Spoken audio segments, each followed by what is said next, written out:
welcome back to another video! So, nandito tayo ngayon sa may residence, may Odeon's Platz. So, isa to sa mga pinakasikat na Christmas markets dito sa Munich. No? So, ito yung una nating pupuntahan. So, ayan siya. Oh, ganda. It's ano ngayon? December 13. Yeah. December 13, Saturday. Kaya super dami ng tao. No? So, actually, idea to ni SC na mula naman sa isip ko na gagawa ng vlog about sa mga Christmas markets dito sa Munich. No? Pero since nakita nyo sa last video na Tokyo Sky Tree, di ba? Meron silang para mga Christmas markets doon. Eh, inspired yung mga markets nila dito sa Germany, dito sa Europe. Pakita natin sila sa inyo. No? So, babalik tayo sa mga Japan videos. Don't worry, i-edit pa natin yung mga yon. Christmas market na kami nung mga nakaraang linggo. Pero ngayon, as in, sobrang daming tao. No? Sikat na siya sa mga social media, yung mga German Christmas market. Kung makita nyo sa mga TikTok, sa mga Instagram, mga short videos, makikita mo talaga na sobrang ganda talaga ng German Christmas market. So, pakita namin. Excited kami na i-share namin sa inyo yung Munich Christmas market. Let's go! Jingle bell, a sound that's oh so dear. Frosty the snowman is Dito guys, all around ito yung kinakain namin lagi. Kasi parang naalala namin yung barbecue sa Philippines. Tignan nyo. Part siya ng neck ng pork, 8 euro. Meron siyang bread na kasama. So, kapag bagong luto siya, ayun, malambot na malambot talaga. Sobrang tender ng meat. Yummy.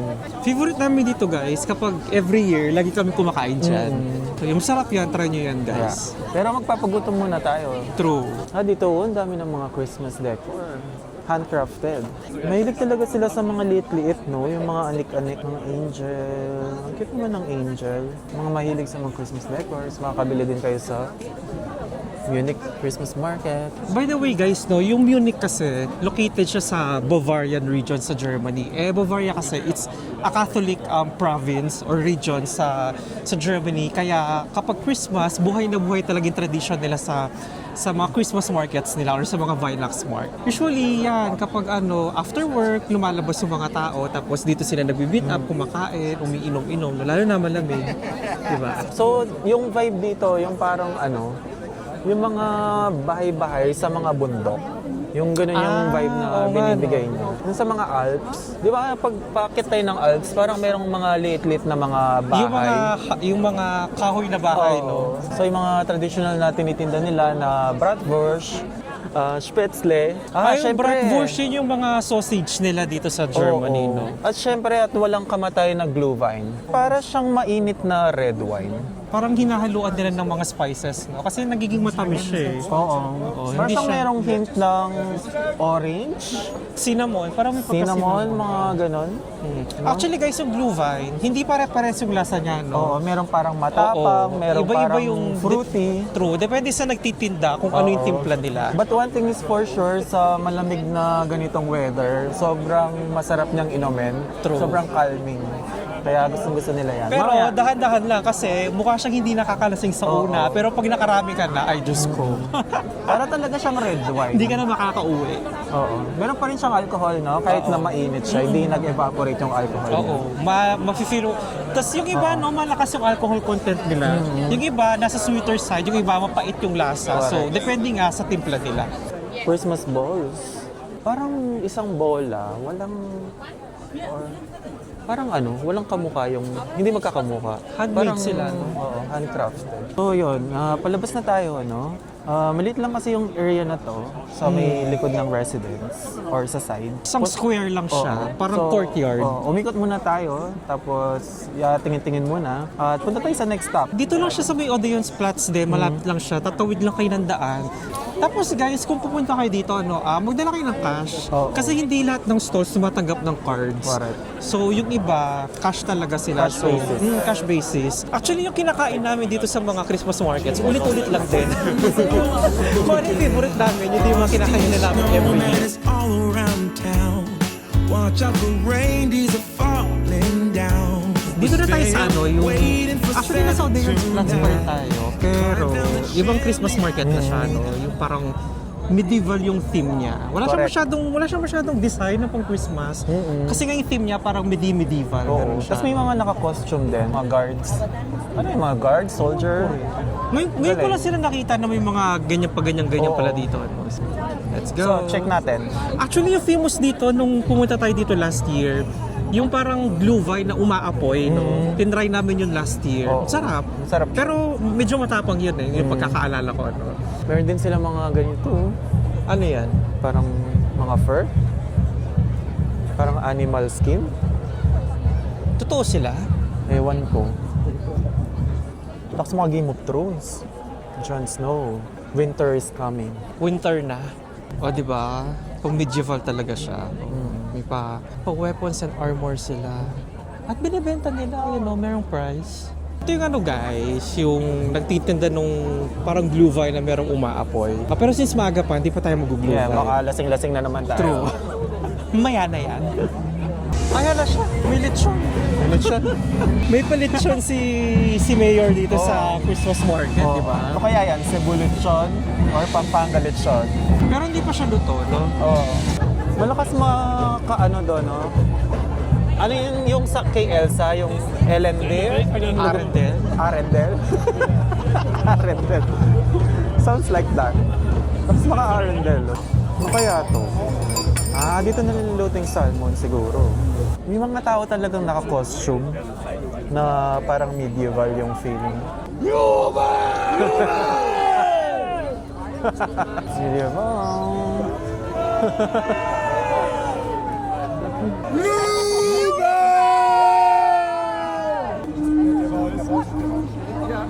May mga narinig kami na sumisigaw. Akala namin merong emergency.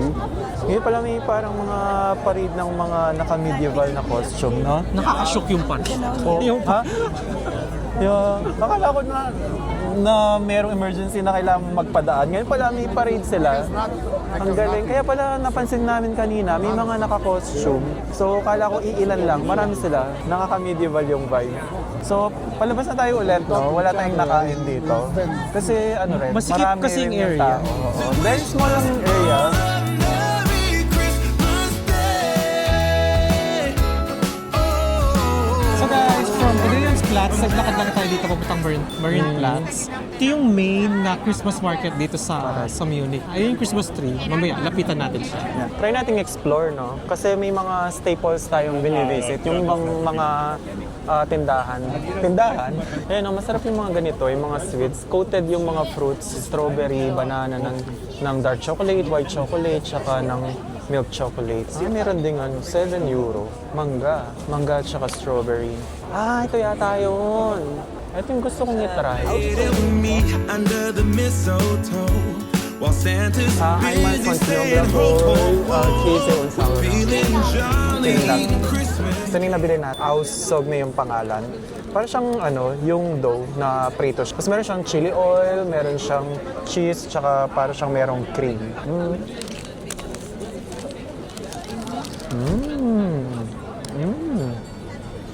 Yan, lambot. Yung lasa niya is para siyang donut, pero savory. Sarap ng garlic oil. Kasi yung dough niya, freshly fried, mainit pa talaga siya. Tapos sobrang chewy. Mabubusog ka na dito. So hati-hati muna tayo.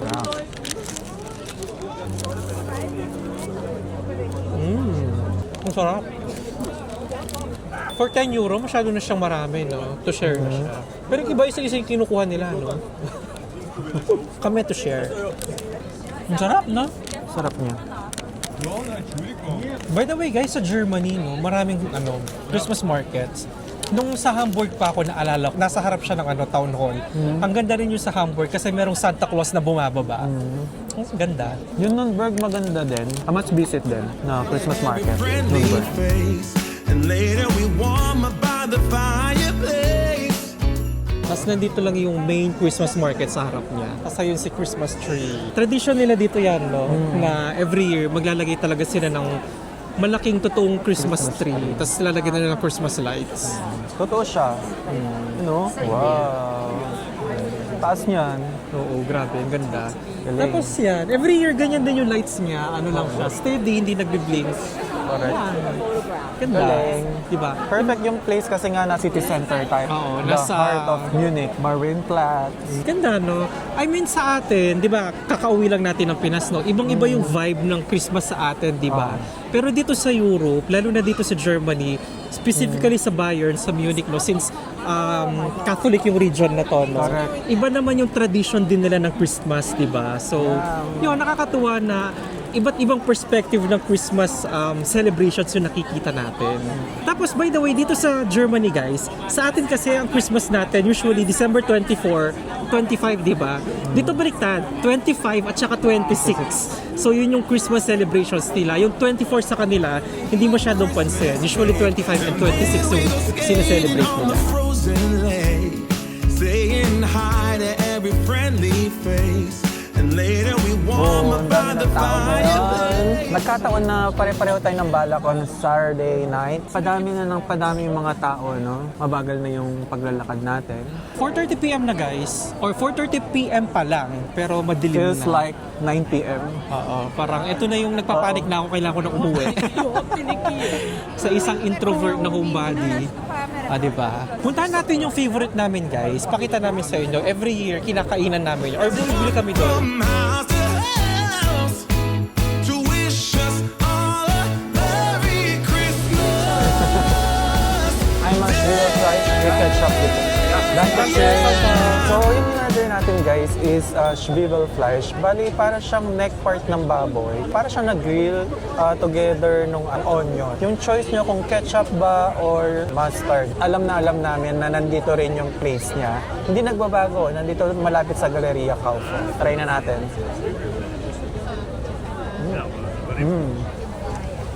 Yung maganda dito sa tindahan na to, consistent yung meat, no?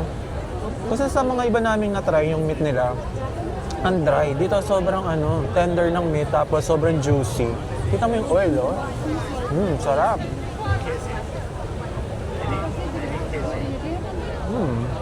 Yung bread nila parang baguette. Crispy siya sa labas, malambot sa gitna. Ganyan yung niya, atake. Let's eat!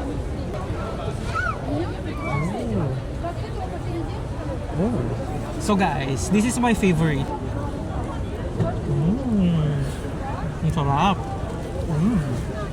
Malambot yung yung meat. Tsaka yung maganda, fresh siyang niluluto. Tapos, since maraming bumibili, hindi naiimbak yung meat, no? So, hindi siya nagiging dry.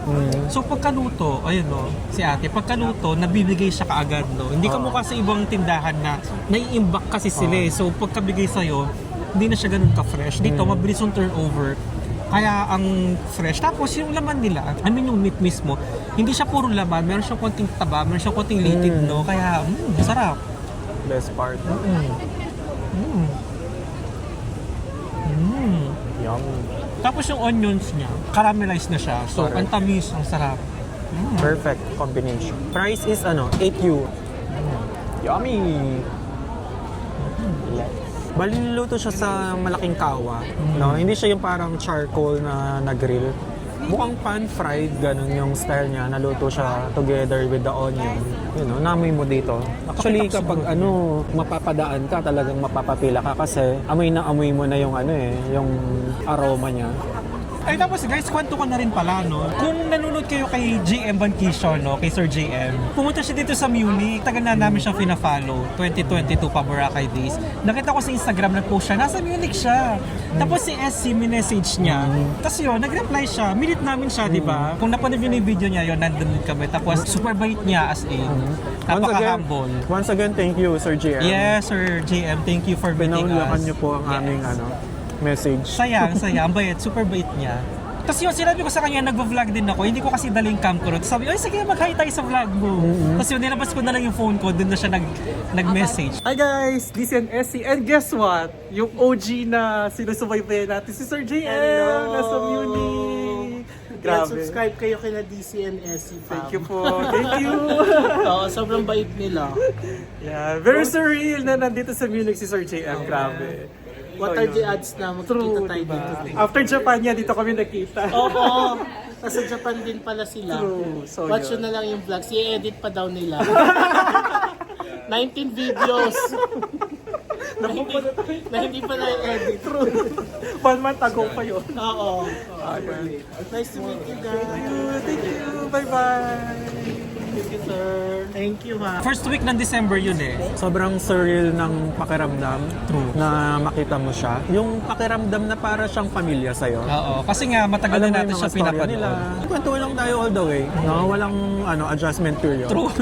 Actually, matagal kami magkasama, siguro mga almost 1 hour. Kasi nung minute namin siya, hinatid namin siya sa hotel niya. So naglakad lang kami from Odeonsplatz hanggang sa may Hauptbahnhof, dun yung hotel niya. Oo. Tapos yun, kwentuhan kami. And once again, thank you so much. Thank you, Sir GM.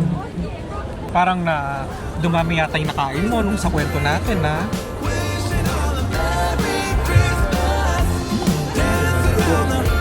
Christmas tree, wishing all a merry Hello, sir. Glühwein bitte. Okay, ciao, ciao. Got Glühwein. Cheers. 5 euro yung mismong Glühwein, guys. Tapos 5 euro yung deposit ng cup. So, kung gusto nyo siyang souvenir, huwag nyo nang ibalik. Pero pag binalik nyo siya, mababalik nyo yung 5 euro. 5 euro. Oh, init. Ay, fruity. Parang mas Masarap fruity. to. Masarap to, no? Ay, oo. Masarap. Medyo fruity siya, no? Oo, parang siyang juice. Yung una kasi namin natikman, guys, na trauma kami. Ang pait kasi. Ito masarap siya. Yummy. Oh, Oh, more on nasa fruity side siya. fruity no? side. Masarap. Cheers, guys. Merry Christmas. You know, muusok-usok pa siya. Yun na, nag-moist na yung salamin ko. So yun guys, yung mga videos natin sa Japan, babalikan pa natin yun. Singit lang natin to para bilisan natin yung pag-i-edit ng konti. Siguro guys, yung mga next videos natin, baka ma-upload na natin yon next year. Yeah. Ganun na siya katagal. Hopefully, this Christmas Day. The way na inumin mo siya, parang kape, no? Kasi mainit, unti-unti. Hindi mo siya ma-straight. Tsaka baka malasing ka. So yun guys, take na rin natin itong opportunity na to na pa-thank you sa lahat ng mga subscribers nating nanonood sa videos natin. Ay, kumakain lang tayo sa mga videos natin. So, maraming salamat guys sa walang sawang panonood ng ating mga video. I hope na-enjoy nyo yung mga video at may mga natututunan tayo or natutunan tayo kami rin sa mga adventures at mga ganap natin sa buhay. True. Abangan nyo yung ibang videos natin guys. And Merry Christmas everyone! Yes guys, Merry Christmas to everyone and Happy New Year! Wish namin sa lahat na matupad lahat ng mga pangarap nila sa buhay. True. Kung gusto nyo mag-travel, travel lang habang bata pa, habang kaya pa ng mga tuhod at saka mga likod natin. True. No, kasi hindi biro din yung pag-travel kasama ng pagod, puyat, ganyan. So kailangan physically healthy tayo. Oh, tsaka basta yung pera natin guys, malinis, di ba? Hindi tayo mga galing sa mga contractors, hanggang ngayon di pa rin nakakalimutan yung mga yan. So yun guys, again, no, thank you talaga sa mga nanonood sa videos natin. No? So, minsan walang katuturan yung videos natin, pero yun, kahit pa paano may mga natutuwa naman. So, yun. Thank you so much. Thank you so much. And guys, again, thank you and see you on the next one. Bye!